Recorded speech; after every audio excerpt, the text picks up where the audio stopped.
नमस्कार, जी हेल्पलाइन हक का सवाल में आपका स्वागत है। आपके साथ मैं हूं आयुष सूर्यवंशी।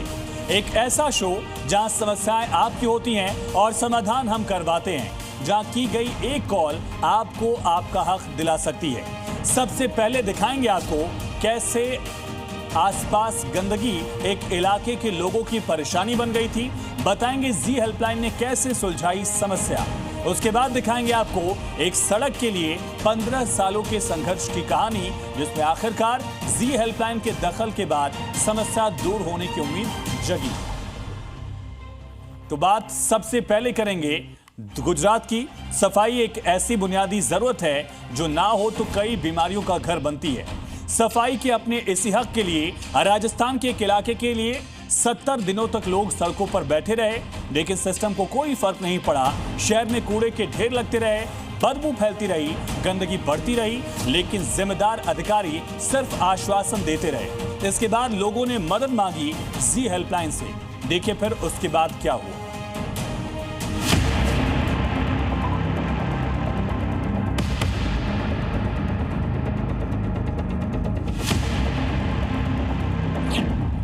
सड़कों पर कूड़े के ढेर, हर तरफ से आती बदबू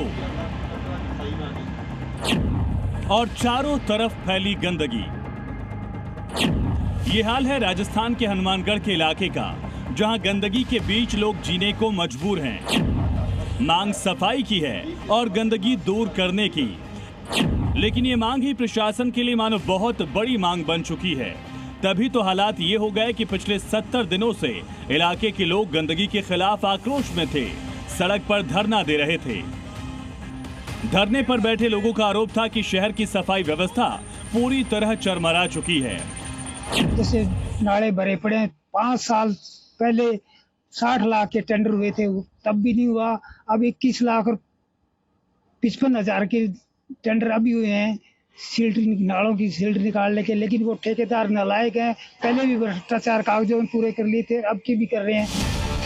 इलाके के लोग इतने परेशान हुए कि बार बार शिकायतें की, ज्ञापन दिए गए, लेकिन जिम्मेदार अधिकारी सिर्फ आश्वासन देते रहे। यहाँ स्थानीय नागरिकों की समस्या है संगरिया शहर की कि पूरे के पूरे संगरिया शहर के अंदर सफाई व्यवस्था जो है चरमराई हुई है, लाइटिंग व्यवस्था चरमराई हुई है, कचरे का कोई प्रबंधन यहाँ नहीं है। यहाँ के नागरिक बार बार उच्च अधिकारियों से, प्रशासनिक व्यवस्था से, शासनिक व्यवस्था से बार बार गुहार लगा चुके हैं, लेकिन अभी तक इसका कोई समाधान नहीं निकला। स्थायी समाधान नहीं निकला। धरना भी दिया गया। जब हर तरफ दरवाजा खटखटाने के बाद भी सुनवाई नहीं हुई, तब इलाके के लोगों ने भरोसा जताया जी मीडिया की जी हेल्पलाइन पर। सूचना मिलते ही जी हेल्पलाइन की टीम संगरिया पहुंची। धरना स्थल से लेकर शहर के अलग अलग इलाकों का जायजा लिया। कैमरे में जो तस्वीरें कैद हुई, उन्होंने लोगों की शिकायतों पर मुहर लगा दी। संगरिया कस्बे का ये पूरा हाल है। आप देख सकते हैं कि किस तरीके से पूरे इलाके के अंदर आपको कचरा ही कचरा है वो नजर आएगा। वहीं आप देखिए कि मेरे सामने जो आपको सामने दिखाई दे रहा है, वो यहाँ पर न्यायिक मजिस्ट्रेट का आवास भी है और उनके बिल्कुल मकान के सामने। और ये जो भूखंड है, ये जो जगह है, वो प्राइवेट लोगों की बताई जा रही है, जिस पर नगर पालिका के द्वारा कचरा डाला जा रहा है। इलाके में कहीं कूड़े के ढेर थे, कहीं गंदगी से भरी नालियां, तो कहीं सफाई व्यवस्था पूरी तरह दम तोड़ती दिखाई दी। आप देखिए कि किस तरीके से जो कार्यालय पुलिस उप अधीक्षक संगरिया का कार्यालय है, मेरे कैमरामैन सहयोगी आपको दिखाएंगे कि किस तरीके से जो कार्यालय है वो यहाँ पर आपको नजर आ रहा है। और इसी कार्यालय के बिल्कुल सामने देखिए किस तरीके से ये जो कार्यालय है, और इसी कार्यालय के बिल्कुल सामने आप देख सकते हैं कि किस तरीके से नगर पालिका प्रशासन ने कचरे के ढेर है वो यहाँ पर लगा रखे हैं। मामले की गंभीरता को देखते हुए जी हेल्पलाइन की टीम सीधे नगर पालिका और प्रशासनिक अधिकारियों के पास पहुंची। अधिकारियों को सिर्फ शिकायतें नहीं सुनाई गई, बल्कि कैमरे में कैद वो तस्वीरें भी दिखाई गई जो शहर की बदहाल सफाई व्यवस्था की गवाही दे रही थी। नागरिकों ने भी अधिकारियों के सामने अपनी समस्याएं खुलकर रखी और पूछा कि आखिर 70 दिनों तक उनकी आवाजें क्यों अनसुनी की गई।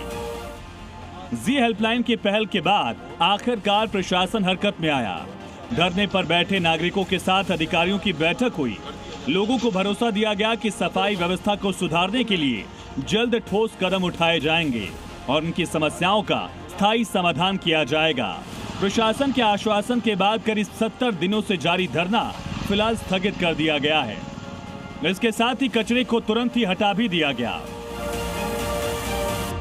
रिसाइकलिंग की व्यवस्था के लिए हमने अभी टेम्परेरी बेस पे तो नगरपालिका स्तर पर टेंडर किया है, वैसे एसडीएम प्लांट लगने वाला है, तो अभी प्रक्रियाधीन है। इको स्टैंड कंपनी को इसका टेंडर हुआ है डीएलवी स्तर से, तो उनसे लगातार हम कांटेक्ट में हैं। डीएलवी को भी लेटर लिख रखे हैं और उनके जल्द शुरू होने की संभावना है। धरने पर बैठे लोगों का कहना है कि अगर जी मीडिया की जी हेल्पलाइन उनकी आवाज नहीं उठाती तो शायद आज भी उनकी सुनवाई नहीं होती।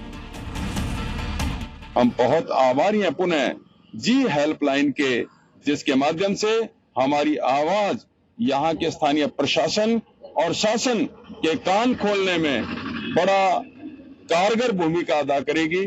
इन्हीं शब्दों के साथ बहुत धन्यवाद जी हेल्पलाइन का पुनः। लोगों ने जी हेल्पलाइन का आभार जताते हुए कहा कि अब उन्हें उम्मीद है कि इस बार सिर्फ वादे नहीं होंगे बल्कि शहर की सफाई व्यवस्था में जमीनी बदलाव भी दिखाई देगा। जी हेल्पलाइन के लिए धन्यवाद, जो हमारी यहाँ पर वार्ता स्थल पर पहुंची है। जी हेल्पलाइन भी इस पूरे मामले पर लगातार नजर बनाए रखेगा, क्योंकि हमारा मकसद सिर्फ खबर दिखाना नहीं बल्कि आपकी समस्या को उसके समाधान तक पहुंचाना है। ब्यूरो रिपोर्ट, जी मीडिया।